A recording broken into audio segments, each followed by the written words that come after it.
So we're going to be focusing in on data-driven nitrate management. So we have a really nice panel. We've got, here, let me change the screen so we can see.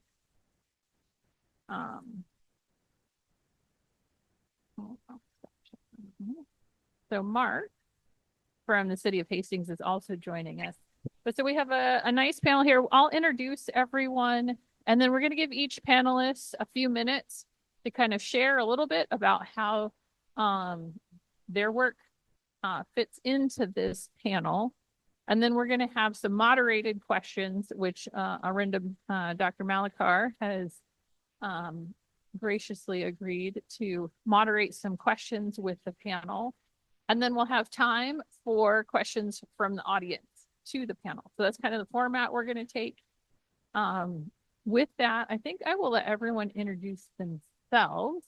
So let's start online. Mark, could you just give a quick introduction of yourself, and then like I said, we'll come back to our short presentation.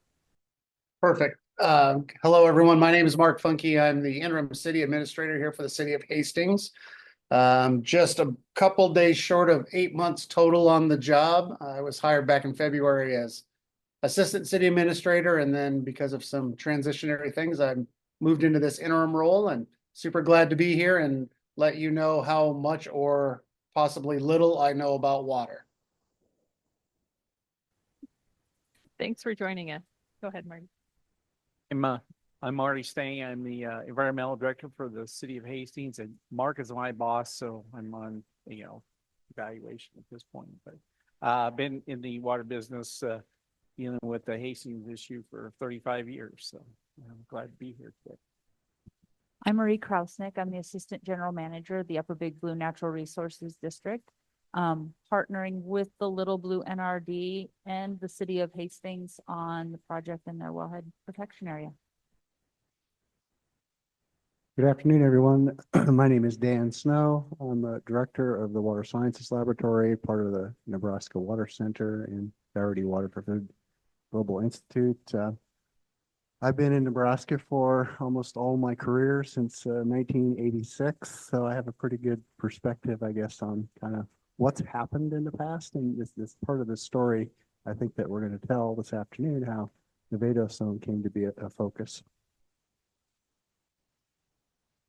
Good afternoon, everyone. I'm Arindam Malakar. I started as research faculty in the summer of 2021 as a water research scientist, and my focus has been on water quality, especially proactive ways to protect the groundwater below. And I'll be talking about nitrate in the Nevada zone and what we have got over the past so many years of data and how we look forward to it, and have quite a few questions for the panelists here. Thanks so much. And I realized this morning, and I about forgot again, I should introduce myself instead of just being a random person. I know many of you, but not everyone. My name's Crystal Powers. I'm an extension educator based at the Nebraska Water Center and the Dougherty Water for Food Global Institute. So helping host this conference for you. With that, I think Marty, you are up first, it looked like in the slide.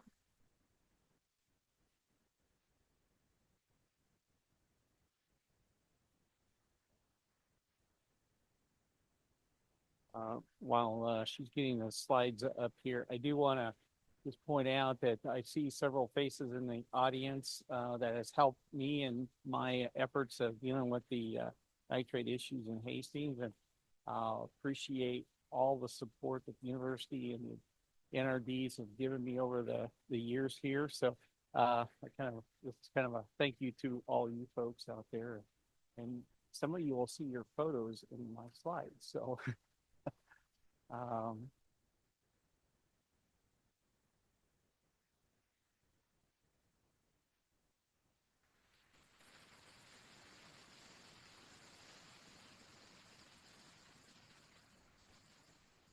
That's good slide.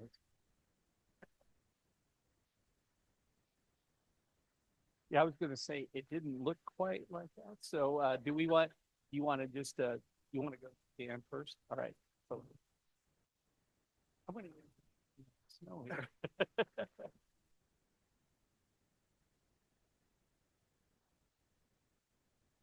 Actually, I know how to advance it. There we go. Okay. So when we talked about this topic, we tried to come up with a way to illustrate and tell a story of how collaboration can lead to bigger things than they would be if we work independently. As I mentioned, I've been in Nebraska for most of my career, so I happen to know about a lot of projects that go on. And over time, you realize that it really helps to increase the value of all the projects that we're doing if we can pull these together over time. And I think this project that Marty and I and the rest of our group is going to talk about would not have been possible without the collaboration. And I could have picked any period of time over the last 30 years, but I'm going to start about 2010 with this wellhead protection area report, which I think Marty was one of the authors on. And just pick a couple of wells that show that there's a trend in the nitrate concentrations for the wells that supply the city of Hastings. And at that time, they said, well, let's take a look at the vadose. Vadose, for those that you aren't familiar with it, is just the interval from the crop root zone down to the water table. And that turns out to be kind of a mystery to most people. They don't think about that. It's like, it takes quite a while for what goes on at the surface to have an impact in our groundwater. And a lot of that has to do with what goes on in the vadose zone. So as part of that wellhead protection area study, they decided to core the vadose zone. And vadose zone areas, the sampling areas were picked to evaluate different land uses on nitrate leaching below those land uses in the city of Hastings well field. And they found that the highest accumulations of nitrate ranged from about 400 to 2,500 pounds of N per acre. And that was in the gravity irrigated corn. So, what they concluded from that study and some other studies that we've done since then is that the more water you use, the more nitrate gets leached to the vadose zone and eventually reaches the water table. And that changing water management had likely led to lower rates of leaching. So they compared these gravity irrigated cornfields to pivot irrigated corn and beans, and they definitely could see a statistically relevant trend between different land uses. So this was one of the examples of connecting vadose zone data, using vadose zone data to connect what goes on at the surface to the subsurface. And we have many examples of this in Nebraska and in other studies, but this one seems like it's a really big one, and it also involves a lot of partners. So I thought that seems like a pretty relevant project to talk about. So that led to a later 2016 vadose zone study that I was involved with. And Marty, I remember when Marty called and asked about doing this project. I was on I-80. And he says, "Oh, are you interested in doing a vadose zone study?" And I said, "Sure, why not?" But that turned out to be a really great opportunity to look at historical changes in the vadose zone in this very important wellhead protection area for a good-sized city in Nebraska. And Marty actually undertook most of the heavy lifting for the fundraising, worked with the NRDs that were intersecting that wellhead protection area. And we eventually got to the point where we could actually do that study that we envisioned, showing historical changes in vadose zone nitrate and the impact of more than just gravity and pivot irrigation, but also consider urban land uses as well. So my graduate student, we get a really good graduate student, and he did a very nice detailed report on the vadose zone lithology, which it turns out we haven't really paid a lot of attention to. Actually is quite illuminating when we can draw a cross-section like this and then compare what's going on in the vadose zone at each location. So I'm not going to bore with you with all the details, but this is kind of one of the conclusion slides. And what we found and what my graduate student, Craig, found was that there's a statistically significant difference in the amount of nitrate that's stored in the vadose zone. And it turned out, as I think it was some surprise, that there was actually an increase in the amount of nitrate that was stored in the vadose zone. So that caused people to scratch their heads and said, well, we should be doing things better, right? We should be reducing the amount of nitrate that's leached below the root zone and into the water table. So maybe we need to refocus our efforts a little bit. There were some of the same changes under pivot irrigated fields as there was under gravity irrigated fields. So we saw about a 30% increase in the top 60 feet, corresponding to the 2011 study. And overall net increase in stored nitrate. Statistically different by land use. Again, gravity irrigation showed the highest amount, and the non-irrigated or dry land showed the lowest amount of nitrate. And changing from gravity to pivot irrigation was again shown to result in less nitrate that had leached below the crop root zone. And this just shows a comparison of the data between all of those sites.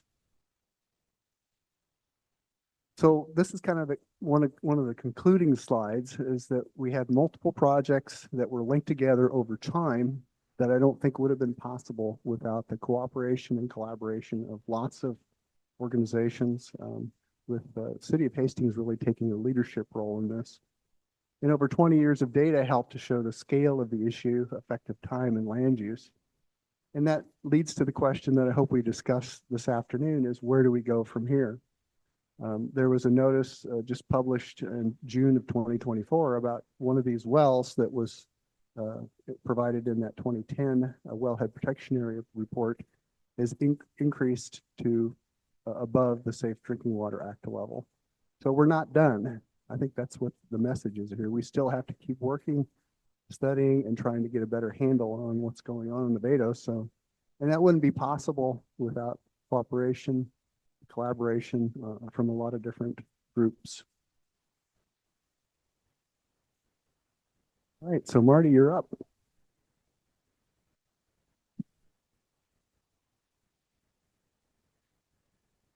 Dan did a good job of, defining the issue of collaboration. And I have to say that is probably one of the most important things that we understood very early on in our process, that we needed to go get the experts and work with the different agencies out there. Because obviously we didn't have a lot of in-house knowledge on where the nitrates were coming from and so forth. So I'd like to start with this slide, observation versus misinformation. What we found when we started this was there was a lot of institutional perceived knowledge. I don't have a good word for that. But there was a lot of people who thought that they knew what was going on out there in our aquifer. It was probably based upon maybe minimal amount of knowledge. Some of it was probably hope on their part.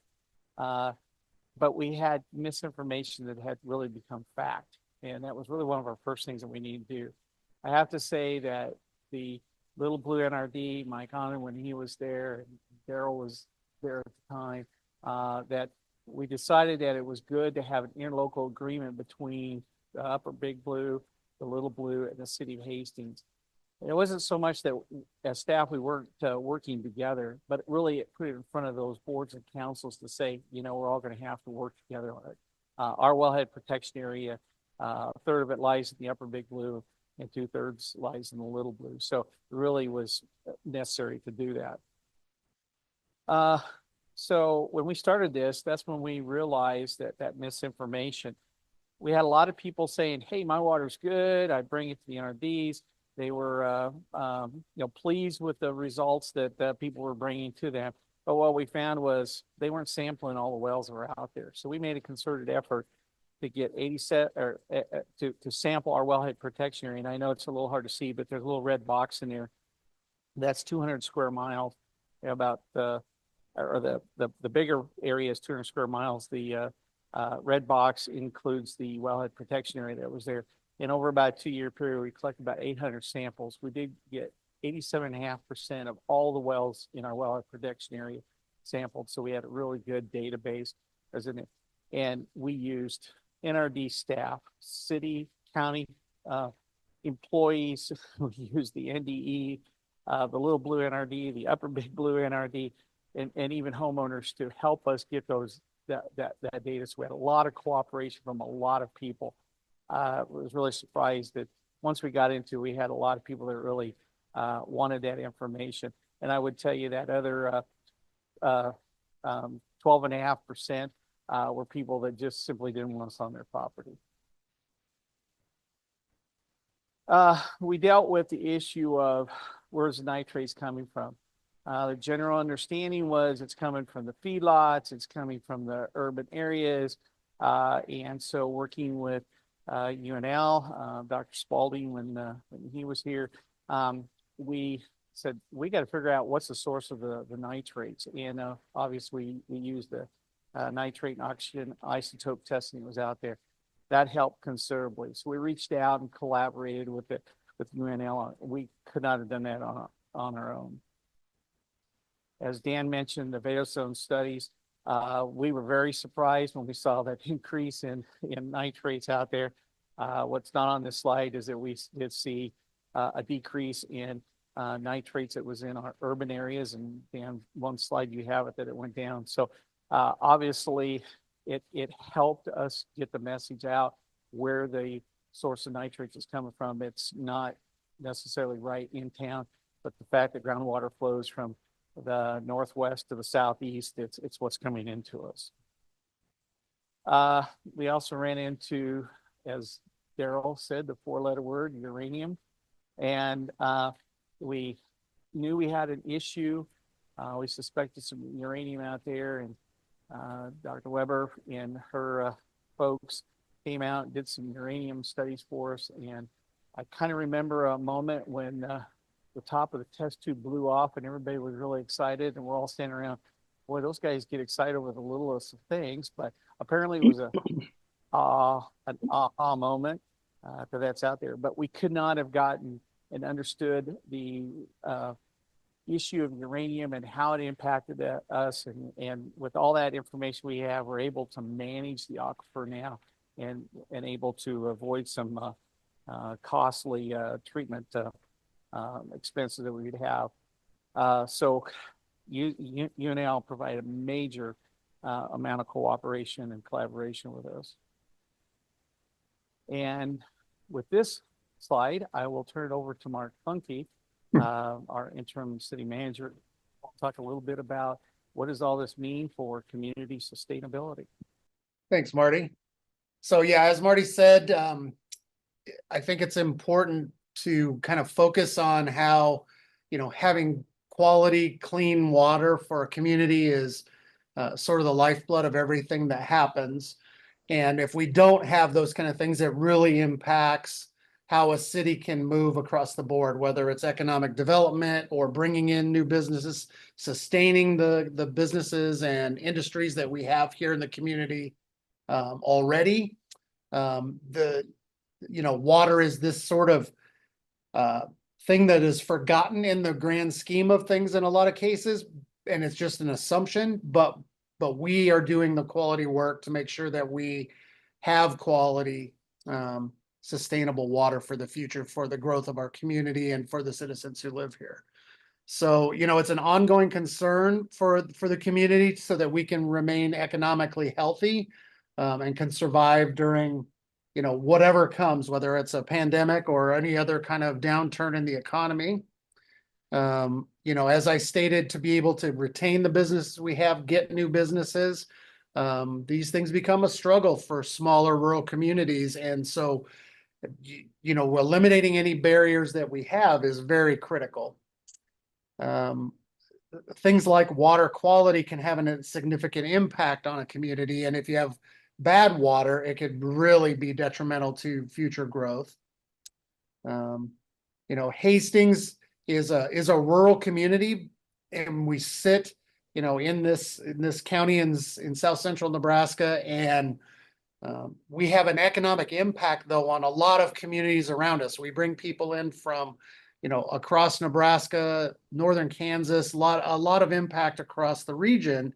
And so it's important to know that, yes, it's a rural community that has an urban aspect to it, but it also is an economic engine for the region, for our local area.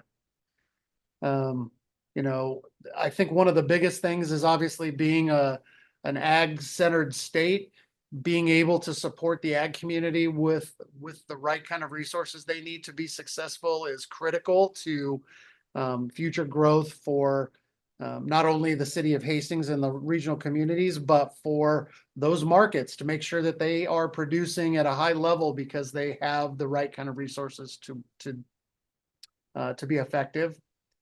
And I think, one of the key things for me is the piece about collaboration. Marty showcasing that all of these local entities are gathering together to do this kind of work.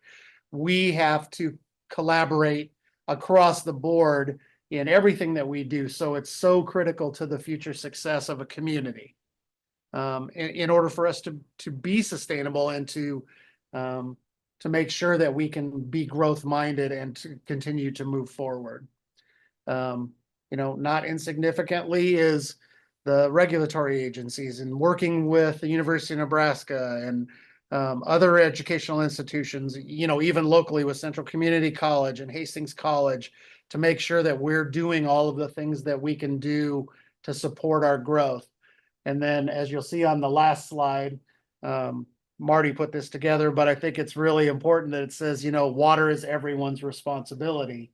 And it is the lifeblood of a community, and it is so critical to everything that we do that having that community collaboration, being cooperative with all of our partners is going to help us be able to maintain the level that we have and to be sustainable into the future. And that's all I got. Back to you, Marty.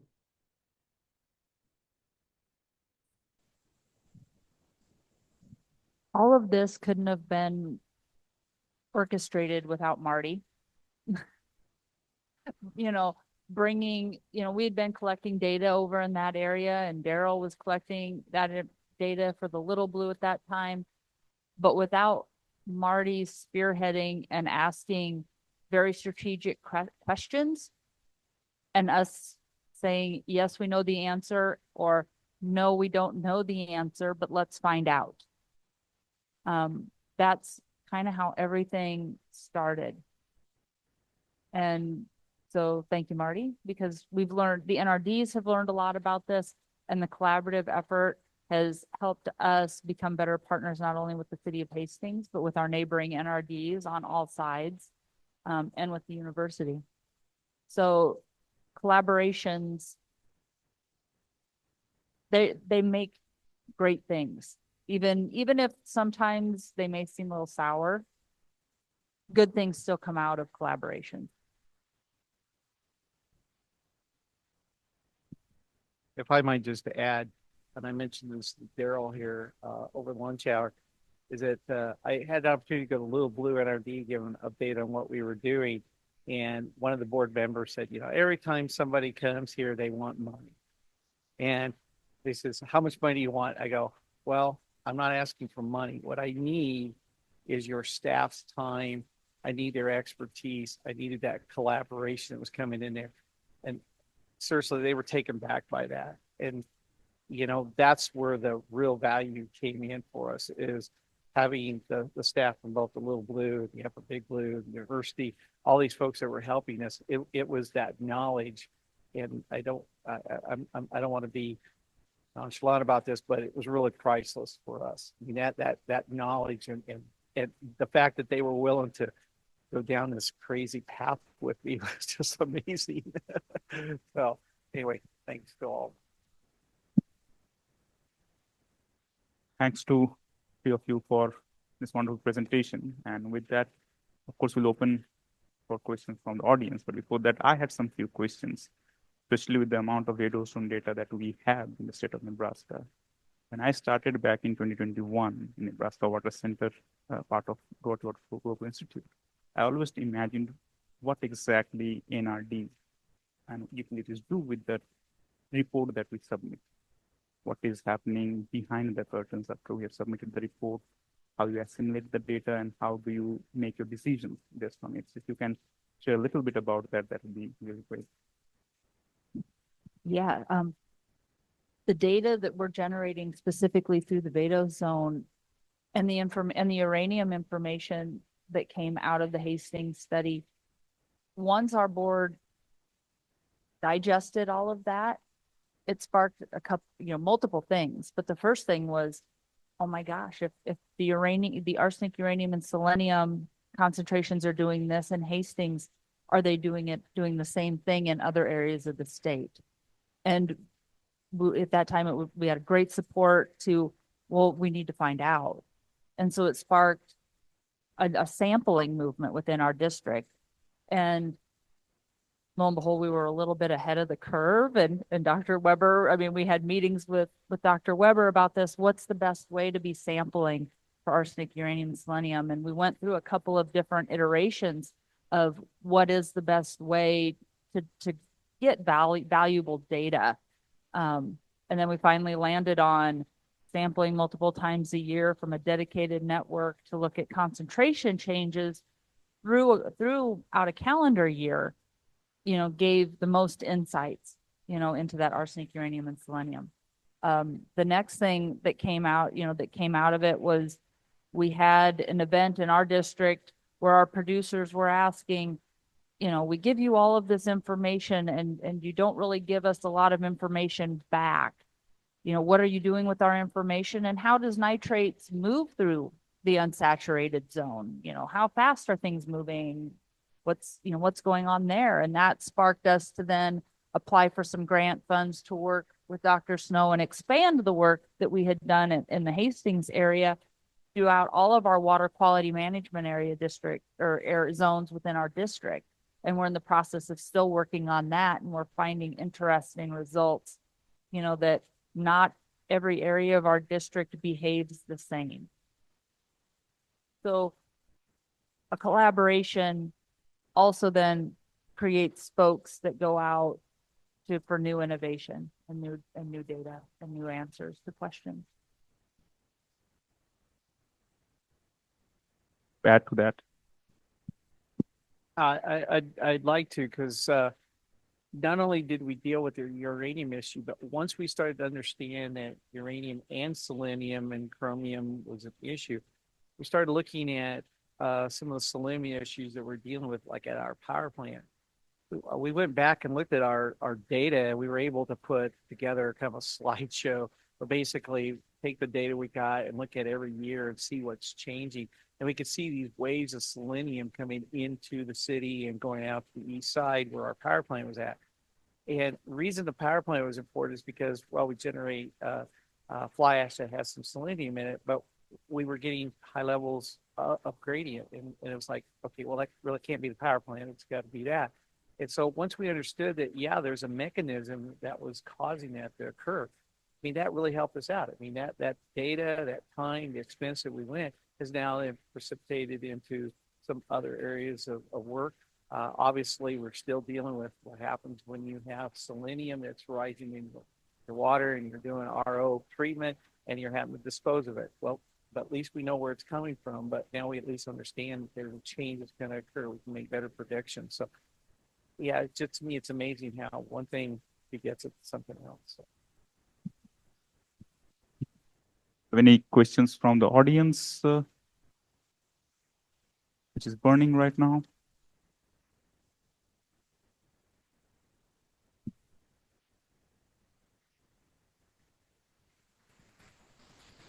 Hi, I'm David Sloan. I'm an irrigation management consultant and educator. I was just wondering, what's the time lag of the nitrates that you're seeing down in the water, at the bottom of the water table now? How long has it taken to get there?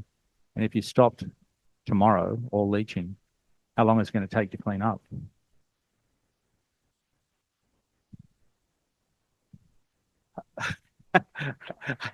I'm gonna put Dan on the hot seat because this is something that we're really concerned about, because if we had a better understanding of that, then we could do some additional modeling and so forth. But it's a complex issue, and I don't know if we have a really clear, but I will tell you that generally we think it's in that 30 to 50 year travel time, just because we kind of look at the history of it and so forth. But I'm not going to say I got a really good number. I just know that it's going to take decades to do that. That's as close as I can get. So maybe Dan's got a little bit better number.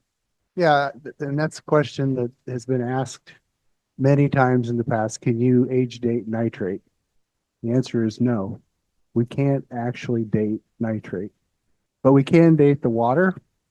And we did some age dating in the Hastings Wellhead Protection Area. So we knew when that water entered, transferred from the vadosome down to the aquifer, local aquifer. And on top of that, we collected data on hydraulic connectivity and are doing models that helps us improve the confidence that we have in the transport times through the vadosome. The models allow us to make some predictions, like what you're asking for us is, well, how long is it going to take for this particular location? Once we change practices at the surface, how long will it take to get through the vadosome? And then eventually we can simulate what might happen then at that local, in the groundwater at that location. So it is complicated, but I think given the amount of data that we've collected from this area, we can do some really great modeling and maybe some more spot sampling to help us improve the confidence that we'll have in making those predictions. If I might add to that, so that if we know how much, how fast it's going down, the problem we have is once it's below the root zone, there's nothing we can do about it. All we can do is maybe manage at what rate that it goes in. If there's a way to slow it up, then we can at least reduce the concentrations. Maybe we can manage our water treatment costs and those kinds of things. But that means that it's going to take longer to flush out. There's a plus and minus that goes with that. I don't know that we can really manage what's coming through. Nature has, it's going to rain when it rains. But at the same time, we can at least manage the irrigation return it's coming from because of over irrigation. So it's complex. I know that there's efforts being made on what happens to the nitrates that's sitting in the base. So if we slow it up, there's some natural degradation that goes in it. We don't have those answers yet either. We've done a lot of work here. There's a lot of more work for the next generation to deal with for sure. Yeah, and I don't want to steal Arindam's thunder, but he's going to be talking about some of that stuff that we're working on now to better understand what's going on in the vadosome with respect to the chemistry and actual processes. Question, Francisco, I think, yeah.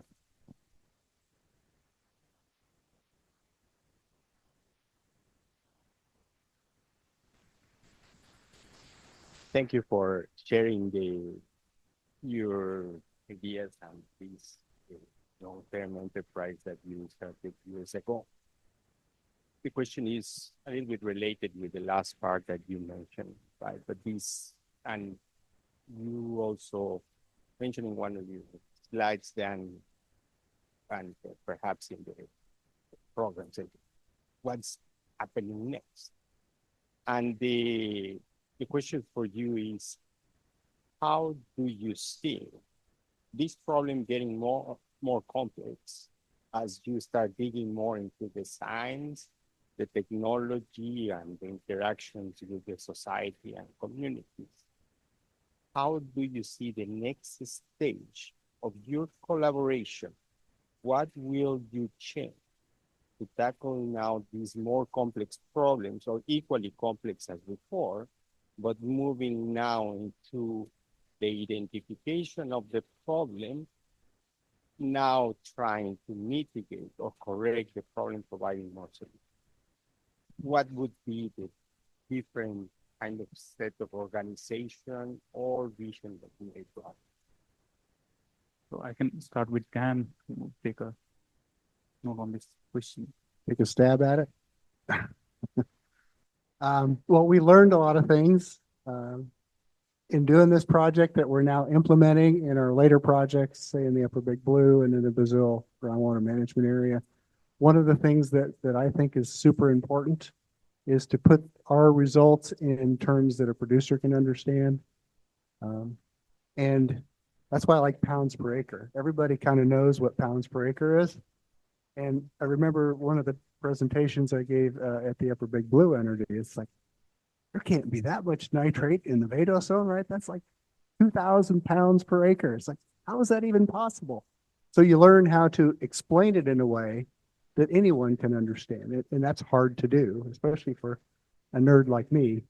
You know, I think everybody thinks the same way, and that's not really true. You have to be able to translate what you're doing in a way that anybody can understand it. So in answer to Francisco is, well, we really have to work better at communicating what we're doing and why we're doing it and what we think it means in terms that anyone can understand. If you have anything to add to it. Yeah, I was just gonna say what I would be doing different, what I'm trying to do different now after all this time is that really we need to get to the younger generation. I mean, we were talking with producers at the time, but over 35 years here, I mean, we've got generations coming. This is going to be here for generations. We've got to get this as a mindset so that each generation passes on to that next generation, that it's important to get this taken care of, that some of the things they do today may not show a rapid change. Some of the stuff we saw in Brazil, I thought that was great, but I don't know that I can show that. Some of these people are going to say, I remember you talking about 10 years ago. Well, but yeah, what you did 10 years ago is just what we're starting to see today. So we need to make sure that we get that message out. It's going to take time. We need to keep it in the front of them. Everybody has lots of issues to deal with, so it's going to be complicated. I don't want to sound like we're crying wolf out there, but we need to make sure that the next generation knows that they're going to have a responsibility in it, even though they didn't cause the problem. Hey, Marty, would you mind sharing that story that you told me about the town hall meeting? The Mrs. McLeod? Yes. Yeah, okay.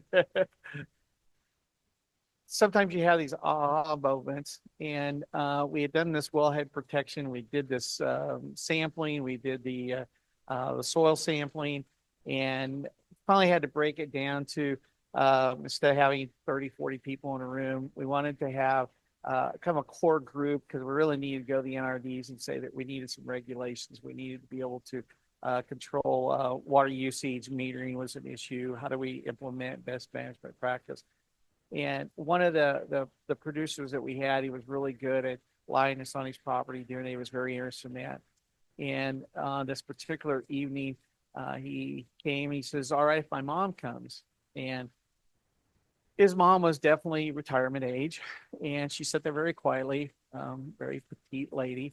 And so we started in there, and of course we had, some of the farmers, we had some city folks and county folks in there, and we're really kind of going back and forth about, why do we need to do this, and what's it going to cost, do all those things. And she said, wait a minute, can I interject something? And I said, yeah, sure. And she says, her and her husband had developed this farm ground where they live on. It was, they kind of homesteaded it, and she didn't want these young bucks screwing it up. And they all go, yes, Mrs. McLeod, we will take care of it. That was kind of the extent of what she had to say. And I will tell you, at that moment, the whole mood changed. It was, we need to do something. And I know one of the Little Blue NRD board members who was a farmer in the area, he knew Mrs. McLeod. He finally says, if we don't fix it, somebody from Lincoln or Washington is going to do it for us, and we're not going to like it. So she really brought it in that this is a local issue. It's something we need to take care of. It's both urban and rural. So I can't thank enough for what Mrs. McLeod had to say, but it was very poignant. And if anybody remembers being taken out to the woodshed when you screwed up when you were a kid, I felt that, let me tell you, okay? It came over loud and clear. I have two great speakers on either side of me, but Dan's is right. We have to be, as an NRD, we need to be able to take the information that we're getting from scientific investigation and put it into terms that the people that are making the land management decisions understand, and then create programs and educational opportunities around those to help our producers become more efficient in how they're using their in this case, nitrogen. And then going out and finding the funding through private, public sector dollars to help our farmers adopt these practices. That is going to take a really long time before we see, major strides, in our drinking water nitrate concerns. But you've got to start at some point. So educating, telling farmers why they need to adopt these practices that will still help them be profitable. And in the time that it takes while they're learning how to master these practices, finding some incentives to help them out. If I might just add, don't let not trying be your failure. We didn't know where we were going to go with all of this, but we started asking the questions and so forth. So I remember talking with Daryl, and we came with this uranium issue, and he goes, I think there's somebody in K-State that's doing that. So I get a hold of it, and this person goes, got an expert at UNL. Why are we calling K-State? And so that's how I got to know Dr. Weber. And so it just takes trying. I mean, I didn't have the right bait, but sure enough, K-State got me the right person. So thanks. Do you have anything to add to that question?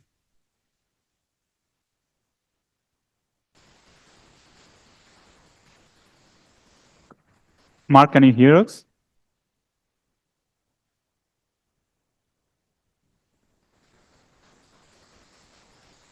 Okay. So is there any other questions from the audience?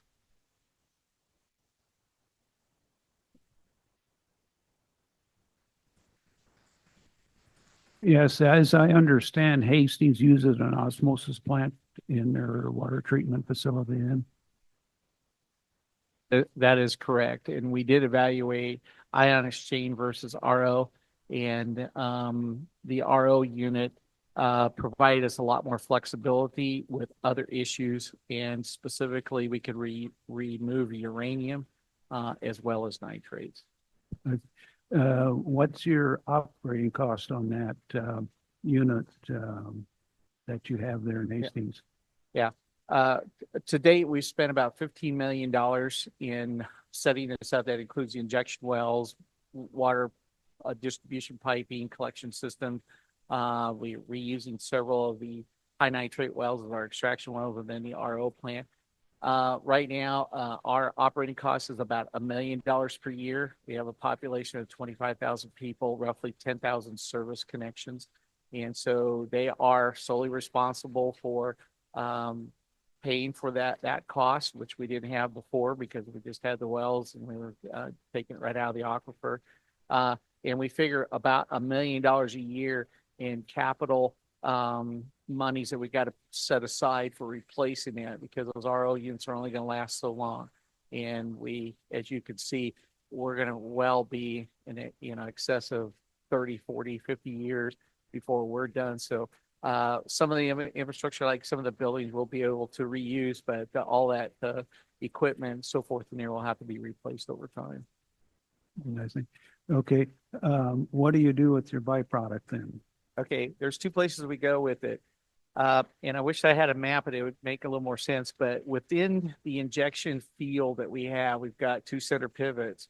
And one of the things we wanted to do is to make sure that we're not drawing clean water out for that pivot. Because obviously what we feed the public is got to be a lot higher quality than what the farmer needs for his crop. If he's got nitrates in it, so be it. I mean, you take advantage of that. What we do is we store wastewater from our RO unit, and we use that to irrigate those two fields, so we don't have to take water from the aquifer. Now, we work really closely with the producer. He's a young man. He's really on board with us and he's collaborating well to make sure we're not over irrigating. We do take samples from that water supply, as well as we will be doing additional deep soil sampling so we can monitor that. When we have excess water that's available, then that will simply go to the wastewater treatment plant. Today, managing the uranium is important. We do have uranium limits that we can put on that soil as well as selenium. And so we have to monitor that pretty close. And right now we're at a point where we can only give him about so much. We're still meeting his needs, but the rest of this, we're going out to the wastewater treatment plant. But keep in mind that before we built this, everybody was drinking this water. This is the same water that's going to the wastewater treatment plant. The difference is uranium was going through the human gut before it got out to the treatment plant. So we're simply just bypassing that. And we haven't really seen an increase in uranium at the treatment plant at this point. Because we don't process all the water because of the dual pump system that we have in here. We're only treating a portion of the water we extract from the aquifer. Okay. What, do you expect this to continue on, or will you have to expand that uranium field? Today, we just, in the last 6 months, we completed a modeling of the system based on what we got. We've got some predictions that's in there. We've got 9 injection wells today. We believe we're probably going to need a 10th one just to make it a little bit more contained, because we have still municipal wells within the city that's not getting enough impact from it. Well, 8, you heard. We knew it was there. It's really kind of in between where the production well's at and the injection well. So it's really what's coming through. We understood that was coming. We probably need some piping in it, but about another $1 million should do that. We do have an existing well that's down. We've shut off because of high nitrates. We think we can go grab that one and use that as an extraction well. But if we can't, that's about another $500,000 to build a extraction well. One item that we haven't looked in real detail, but I threw out was, what if we could just reclaim some of the water that could be pumped by one of the irrigation wells that's high in nitrates, but only do it during the off season. It would be for us to basically build a municipal type well there, because it's got to run during the winter. But that's one option that we've looked at as well, is to try to use as much infrastructure we have out there as we can. At Platte River being to the west of you there, and water moves underground from the northwest to the southeast, which would in essence be suggesting perhaps water that's going down the Platte River is coming into the water supply there for Hastings. Is there any studying that's been done about the possibility of that water coming from the Platte River is perhaps influencing the nitrate level there in Hastings? Okay, first of all, the water that's in the Platte River is very low in nitrates due to just biological activity. If you look at the city of Kearney and Grand Island, one of the reasons that they go to the Platte River, they build their wells within the islands that's out there, because it's low in nitrates as it's coming down. Our problem is we got a lot of nitrates coming from the Platte River, but it's not the Platte River. It's the area just to the south of the Platte River. You have all that sandy soil down in there. You have these farmers that are putting on large amounts of fertilizer, and that water depth might only be 3 or 4 feet below the soil surface. And so when we go up there and we sample those irrigation wells, very high in nitrates. That whole area is covered with high nitrate water, and it's slowly moving into the city of Hastings. So when we say the nitrates are coming from the Platte River, we really should be more clear and say it's coming from that farm ground on that floodplain that's out there, all that sandy soil. If we could go to the Platte River and grab that water, that would be great. And there was a study that was actually done to do that some years ago. I mean, even before this was a nitrate issue, and they just determined it was just too expensive to do that. That's a long ways to pull that water. So what do we have? We've got basically a pipe from the Platte River. It comes into Hastings, and about 50% of our water comes from the Platte River. The other 50% comes from recharge between the Platte River and the city of Hastings. So 50% of our water is flowing through the root zone of somebody's farm. Okay, thank you. You said that it looked like you guys had sampled a pretty vast area, like you said, 200 square miles or something, 300 wells. I assume that you did find some nitrates in some domestic water wells throughout that time. What was done? I mean, what do you do for those people? Like, how do you protect them? I know in other situations, you know, you buy bottled water, but that's usually just like for a house or, you know, a block in a city or something like that. So, Yeah, the city's jurisdiction only goes to the city limits or where we serve the water. So really, those folks kind of on their own. I hate to say that, but here's the issue: they weren't sampling their water. They had no idea that that was occurring. So we provided them free sampling. We paid for the test. Our discussions with them is, if you'll let us have the water, because we didn't pay them for the water, obviously, but we'll give you the results, and it's no cost to you. We found a lot of people said, wow, that's amazing. We didn't realize that that was taking place. Now, yes, we found some wells are high in nitrates and some were very low in nitrates. And that really got us thinking about why that was occurring. And not to go into a lot of detail, but what we found out was it was the way the wells were drilled. We had older wells that were drilled just into the aquifer. What we found was, and this was some work that Dr. Spalding had done, and when I was younger, I remember him talking about this, was that the nitrates are floating. And so we said, well, if it's floating, that may be why those wells are there. We thought maybe it was a septic tank that was causing the problem, but it turned out it was not. But we had a well driller that was making promises. I get you a clean well and it'll stay clean. Well, what he was doing is he was drilling to the bottom of the aquifer. And because of a house well may only pull out 100, maybe 300 gallons an hour or something, I mean, it's very low amounts that they pull out. Well, he never created a cone of depression. So he was always taking that out. And the lower parts of our aquifer is more porous. It's almost cobbled down in there. So if you're down there and you're pulling the water out, you don't even make a dent at the surface. But we showed through testing that we did that these irrigation wells, municipal wells, are really pulling the nitrates off the surface. That surface water's coming in, it's blending with it. So when you get nitrates at, say, 10 parts per million in a well, our studies show that probably the surface is closer to 35 to 50. It's out there. A lot of people said that can't be. Yeah, we sampled it. We were able to check that water level of nitrates. It's right there. So when you see nitrate levels that are 10, 15 out there in the system, you know, there's a lot of nitrates in that surface. That just reinforced what Dan's work was doing. So there's a lot of nitrates in the air. So did that answer your question?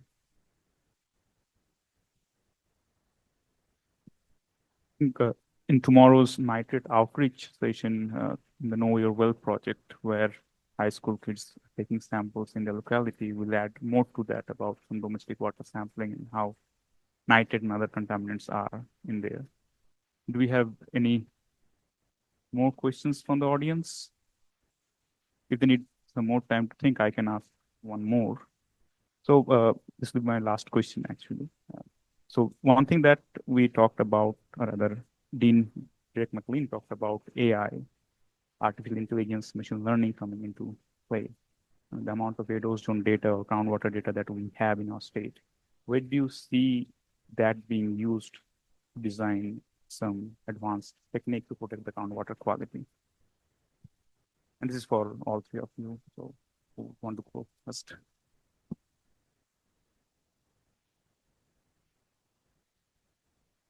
Well, AI is just a model, right?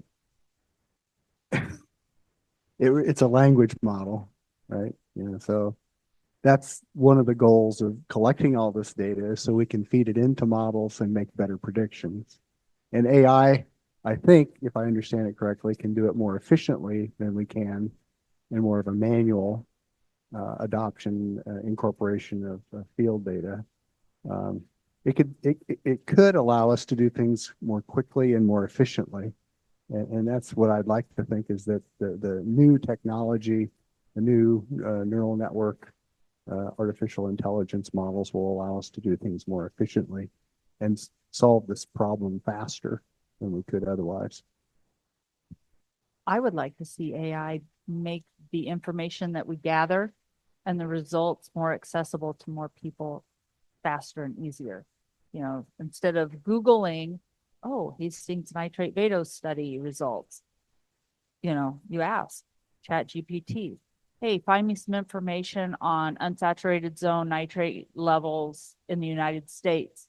And Dr. Snow's work pops up just instantly, and then it's able to regurgitate that out to you rather than you having to read an entire study. I'm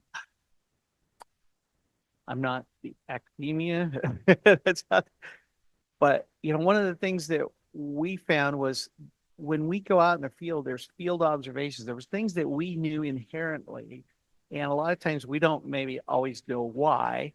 And I'm going to give an example. We knew that if you had a center pivot that was reddish in color, and it was because there's iron deposits on it, just taking samples, you knew that was going to be low nitrates. And so if we couldn't get to that well, we go, well, that's fine, it's low nitrates. I don't care. I don't want to find out what the high nitrates are at. Well, then speaking with other people say, well, why is that? Well, we later found out it's because of the oxygen content of the water and the iron and sulfur bacteria and so forth. So are there other things like that AI could maybe bring to our attention that we don't think about? I mean, we were doing it because it was, I've got an hour of sunlight left. Where do I want to go get that water sample? So we were doing it out of sheer, necessity on it. So my thought would be, yeah, some of that stuff might be kind of cool for the next generation, but still, hopefully we don't ever get away from boots on the ground, because there's an awful lot to learn from being out there in the field, and just seeing what's happening. So I will tell you, don't know a lot about AI. I'm going to have to learn or get out of the business, I guess. Any more questions from the audience before we move to the last talk of this session?